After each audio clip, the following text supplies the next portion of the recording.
সবচেয়ে বড় মাধ্যম যিকরুল্লাহি আকবার, মানে আমরা যত জিকির করি, জিকির আজকার যেমন সুবহানাল্লাহ, আলহামদুলিল্লাহ, আল্লাহু আকবার, লা ইলাহা ইল্লাল্লাহ, এগুলো সব আমরা জিকির। যত তাসবিহ তাহলিল আছে, ইবাদত বলতে যা কিছু আছে সব কিছু জিকির। আমরা মসজিদে ঢোকার সময় বলি আল্লাহুম্মা ফতহলি আবওয়াব রাহমাতিক, হে আল্লাহ আপনি আমার জন্য আপনার রহমতের দরজাগুলো খুলে দেন। এই যে এই কথাটা আপনাকে বললাম, আল্লাহকে স্মরণ করেই তো বলেছি, এইটাই হলো জিকির।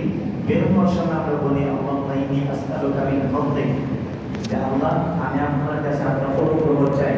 এই যে এটা আমরা বললাম, এটা হলো জিকির, মানে আল্লাহকে আমি স্মরণ করছি, আল্লাহর কাছে তার আমার প্রয়োজন চাচ্ছি। আমরা এমনকি যখন আমরা টয়লেটে ঢুকি, ওইখানেও আমরা জিকির করে থাকি। কিভাবে? টয়লেট ঢোকার আগে কি বলি? আল্লাহুম্মা ইন্নী আউযু বিকা মিনাল খুবসি ওয়াল খাবাইস। এই যে এই কথাটা আমরা বলি, এই বলাটা এটা একটা দোয়া, এটাই হলো একটা জিকির, যেটা আমরা আল্লাহকে বলছি। তো জিকির যত রকমের আছে, সব জিকিরের চেয়ে সবচেয়ে বড় জিকির সেটা হলো সালাত। সালাতের মাধ্যমে রব্বুল আলামিনের একেবারে নিকটবর্তী হওয়া যায়। সালাতের মাধ্যমে রব্বুল আলামিনের সাথে কথা বলা যায়, এমন কথা যে কথায় আমিও কথা বলছি, আমার রব্বুল আলামিনও আমার সাথে কথা বলছে। কিভাবে? আমরা বলছি আলহামদুলিল্লাহি রাব্বিল আলামিন, ওদিক থেকে রব্বুল আলামিন আবার উত্তর দিচ্ছে যে আমার বান্দা আমার প্রশংসা করছে। আমরা বলছি আর রহমানির রহিম, রব্বুল আলামিন বলছে আমার বান্দা আমার অনুগ্রহ, আমি যে দয়াবান, এই এই প্রশংসা করছে, মর্যাদা বর্ণনা করছে। আমরা বলছি মালিক ইয়াউমিদ্দিন, রব্বুল আলামিন থেকে বলছে যে আমার বান্দা আমার মাজাদানি, মানে আমার মর্যাদা, আমার শ্রেষ্ঠত্ব বর্ণনা করছে, আমি যে শ্রেষ্ঠ, আমি যে মহান, এই কথাগুলো আমার বান্দা বলছে। তারপর আমরা বলছি ইয়াকা না'বুদু ওয়া ইয়াকা নাস্তাঈন, আমরা শুধুই মাত্র আপনার ইবাদত করি আর শুধুই মাত্র আপনার কাছে সাহায্য চাই। রব্বুল আলামিন জবাবে বলছেন এটা আমার বান্দার ব্যাপার। এরপর আমরা একটা বড় বিশাল বড় একটা দোয়া করে থাকি, যেই দোয়াটা যদি কবুল হয়ে যায় আর কিছু লাগে না বান্দার জীবনে, সেটা হলো ইহদিনাস সিরাতাল মুস্তাকিম, আপনি আমাদেরকে সিরাতাল মুস্তাকিমের পথে চালান। সিরাতাল লাযীনা আন'আমতা আলাইহিম, ওই মানুষদের পথ যাদেরকে আপনি নিয়ামত দিয়েছেন, যাদের প্রতি আপনি অনুগ্রহ করেছেন। কি দিয়ে? হেদায়েত দিয়ে, যাদের উপর আপনি অনুগ্রহ করেছেন। গায়রিল মাগদুবি আলাইহিম ওয়ালাদ-দাল্লিন, যারা গজবগ্রস্ত না, ইহুদিদের মতো গজবগ্রস্ত না, ওয়ালাদ-দাল্লিন, খ্রিস্টানদের মতো পথভ্রষ্ট না। আমরা সবাই এই দোয়ার পরে, এই দোয়ার পরে কিন্তু আমরা সবাই বলে থাকি আমিন, আল্লাহ তুমি দোয়া কবুল করো। তার মানে এত বড় একটা দোয়ার পরে যদি আমরা চুপচাপ দাঁড়ায় থাকি, ইমাম সাহেব বললেন গায়রিল মাগদুবি আলাইহিম ওয়ালাদ-দাল্লিন, মানে একটা বড় একটা দোয়া করলেন, আমরা সবাই চুপ, কেউ কিছু বলছি না, কেউ বলছি না আল্লাহ তুমি দোয়া কবুল করে, এটা কি বলছি? ঠিক না? সাহাবায়ে কেরাম, আল্লাহ রাসূল সাল্লাল্লাহু আলাইহি ওয়াসাল্লাম, সাহাবায়ে কেরামের আমল আছে, ওই জায়গায় আমরা কেন বিরোধিতা করব? আচ্ছা, যেটা আমরা বলছিলাম সালাত সম্পর্কে, সালাত হলো সবচেয়ে বড় জিকির, যে জিকিরের মাধ্যমে রব্বুল আলামিনের একেবারে নিকটবর্তী হওয়া যায়। যখন আমরা সালাতের সিজদায় যাই, ওই সিজদার মাধ্যমে আল্লাহ রাসূল সাল্লাল্লাহু আলাইহি ওয়াসাল্লাম বলেছেন বান্দা যখন সিজদা করে তখন রব্বুল আলামিন বান্দার একেবারে নিকটবর্তী চলে আসে, পুরো নিকটবর্তী হয়ে গেছে। তো সালাতের গুরুত্ব আল্লাহ রাসূল কেমন দিয়েছেন আর আমরা কেমন দিচ্ছি একটু বুঝি দুই একটা হাদিসের আলোকে। এক, আল্লাহ রাসূল সাল্লাল্লাহু আলাইহি ওয়াসাল্লাম তিনি কিভাবে সালাত আদায় করতেন, কেমন গুরুত্ব দিয়ে সালাত আদায় করতেন। আল্লাহ রাসূল অসুস্থ, বিছানায় পড়ে আছেন, উঠতে পারছেন না, শেষ সময়ে মানে মারা যাবে তার আগে, কিছু সময় আগে বা একদিন আগে, এরকম একটা সময় আল্লাহ রাসূল তার স্ত্রী আয়েশা রাদিয়াল্লাহু তাআলা আনহাকে জিজ্ঞাসা করছেন যে আয়েশা, সালাতের জামাত কি হয়ে গিয়েছে? আয়েশা রাদিয়াল্লাহু আনহা জবাবে বলছেন না, সাহাবীরা আপনার জন্য মসজিদে অপেক্ষা করছে, এখনো জামাত হয় নাই। আল্লাহ রাসূল অসুস্থ, তারপরে উঠলেন, উঠে গিয়ে ওযু করলেন, ওযু করে তিনি সালাত আদায় করার জন্য বের হবেন, এই সময় তিনি বেহুশ হয়ে গেলেন অসুস্থতার কারণে। যখন হুঁশ ফিরল, প্রথম প্রশ্ন এটাই যে আয়েশা জামাত কি হয়ে গেছে? আল্লাহ রাসূলকে বলেছেন না, জামাত হয়নি, এখনো সবাই আপনার জন্যই অপেক্ষা করছে। তিনি আবার চেষ্টা করলে দাঁড়াবেন, যাবেন, আবার থেকে বেহুশ হয়ে গেলেন। 3 বার এমন হলো। 3 বারই তিনি বেহুশ হয়ে গেলেন প্রস্তুতি নেওয়ার পরপরই।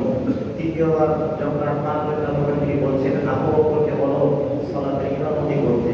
আবু বকর সিদ্দিক রাদিয়াল্লাহু আনহু সালাতে ইমামতিতে দাঁড়িয়ে গেলেন। এখানে অনেক কথা আছে কিন্তু শর্টকাটে বলছি। আবু বকর সিদ্দিক সালাতে ইমামতিতে দাঁড়ালেন। আল্লাহ রাসূল সাল্লাল্লাহু আলাইহি ওয়াসাল্লাম তারপরেও ঘরে বসে রইলেন না। তিনি বাহিরে বের হয়ে আগে দেখলেন যে আমি যাকে ইমাম বানাইলাম তার পিছনে আমার সাহাবীরা দাঁড়িয়েছিল। এরপর আল্লাহ রাসূল সাল্লাল্লাহু আলাইহি ওয়াসাল্লাম আমার সামনে গিয়ে জামাতে শরীক হয়ে সালাত আদায় করলেন। তবুও অসুস্থ, উঠতে পারছেন না, বেহুশ হয়ে যাচ্ছেন বারবার, তবুও তিনি জামাত ত্যাগ করলেন না, জামাতে গিয়ে সালাত আদায় করলেন।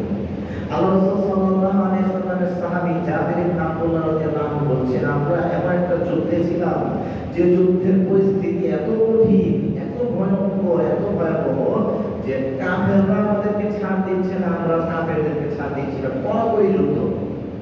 তো এইরকম যুদ্ধের পরিস্থিতিতেও আমরা জোহরের সালাত জামাতে আদায় করলাম।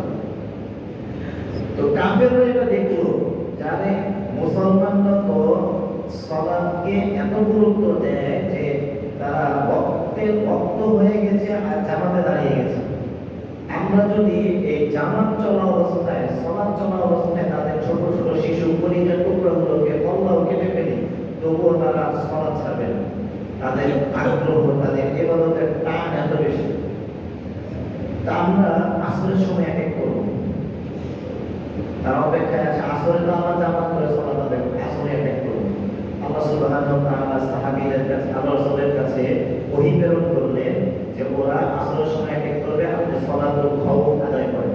মানে এক দল আপনার সাথে সালাত আদায় করবে আর এক দল আরেক দল দাঁড়িয়ে থাকবে, তারা বিচক্ষণ মানে সৈন্য হিসাবে দাঁড়িয়ে থাকবে। যদি কেউ এক এক করতে না পারে তারা এক রাকাত পরে আবার পিছনে চলে যাবে, আবার তারা এসে আপনার সাথে জামাতে সালাত আদায় করবে। এভাবে আপনার সালাত পরিপূর্ণ করবেন। তারপরেও দেখেন পরিস্থিতি এত ভয়ঙ্কর, তবুও জামাত ত্যাগ করার কোনো সুযোগ নেই, সালাত ত্যাগ করার কোনো সুযোগ নেই। আল্লাহ রাসূল সাল্লাল্লাহু আলাইহি ওয়াসাল্লামের কাছে একজন অন্ধ সাহাবী আব্দুল্লাহ ইবনে মাকতুম রাদিয়াল্লাহু তাআলা এসে বলে, ইয়া রাসূলুল্লাহ, আমার বাড়িতে এমন কেউ নেই যে আমাকে হাতটা ধরে মসজিদে নিয়ে আসবে, তো আমি কি বাড়িতে সালাত আদায় করতে পারি? আল্লাহ রাসূল সাল্লাল্লাহু আলাইহি ওয়াসাল্লাম বললেন, প্রথমে বললেন ঠিক আছে তুমি যাও পড়ো। তিনি মসজিদ থেকে বের হওয়ার আগে আল্লাহ রাসূল তাকে ডেকে আনলেন, ডেকে এনে বললেন যে তোমার বাড়ি থেকে আযান শোনা যায়, আযান দিন আযান শোনা যায়, হ্যাঁ শোনা যায়, তাহলে তোমরা মসজিদে সেই সালাত আদায় করতে হবে। এক চিন্তা করে দেখেন, একজন অন্ধ সাহাবী, সে মাযুর, চোখে দেখে না, মানে তার ছাড়ের সুযোগ আছে, চোখে দেখে না। আবার মদিনার ওই সময়ে রাস্তাঘাট এমন আমাদের মধ্যে এত সুন্দর না, লাইটও ছিল না, কারেন্ট ছিল না, বিদ্যুৎ ছিল না, কিছু ছিল না। খোলামেলা পশু প্রাণী, নেকড়ে, বাঘ, শেয়াল, তারপর সাপ, খোলামেলা বিচ্ছু, এগুলো ঘোরাফেরা করে, মানে কোন রকমের কোনো নিরাপত্তার ব্যবস্থা নেই। তবুও একজন অন্ধ সাহাবীকে আল্লাহ রাসূল পারমিশন দিলেন যে তুমি বাড়িতে সালাত আদায় করো। অথচ আমরা কত রকমের বাহানা, টাল বাহানা করে এই কারণ সেই কারণ, নানান কথাবার্তা, চিন্তা ভাবনা, নানান অজুহাত পেশ করে আমরা জামাতে সালাত আদায় করতে চাই না।